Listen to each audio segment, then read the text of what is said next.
Antimicrobial resistance is resistance of a microorganism to an antimicrobial drug to which it was previously sensitive.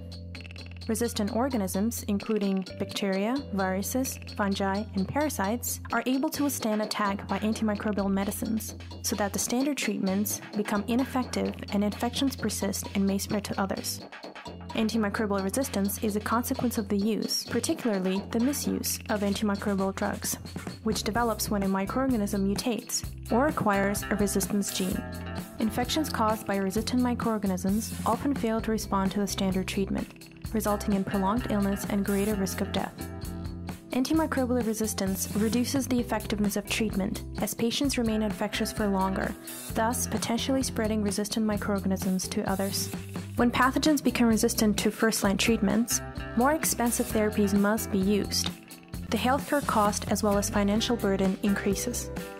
The growth of global trade and travel allows resistant microorganisms to be spread rapidly to distant countries and continents. Inappropriate and irrational use of medicines provides favorable conditions for resistant microorganisms to emerge and spread. For example, when patients do not take the full course of a prescribed antimicrobial, or when poor quality antimicrobials are used, resistant microorganisms can emerge and spread. Leishmaniasis is a disease complex caused by parasites. In most parts of the world, over 95% of previously untreated patients with visceral leishmaniasis respond to pentavalent antimonials, the recommended first-line treatment. However, the region endemic for visceral leishmaniasis in North Bihar, India, has the unique distinction of being the only region in the world where widespread failure of the first-line treatment has been reported, with 36% of patients failing to respond to treatment. The reason for the emergence of resistance is widespread misuse of the drug. Patients first consult unqualified medical practitioners, who might not prescribe the drug properly. It has been a common practice to start with a small dose and gradually increase the dose over a week. Drug-free intervals are also given with the belief that they will prevent renal toxicity. These practices expose the parasites to drug pressure, leading to progressive tolerance of the parasite to the first-line drug.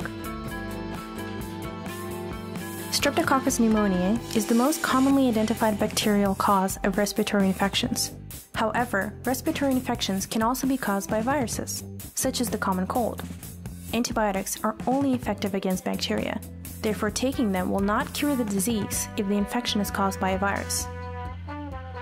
Taking antibiotics just to be on the safe side may actually do more damage than good.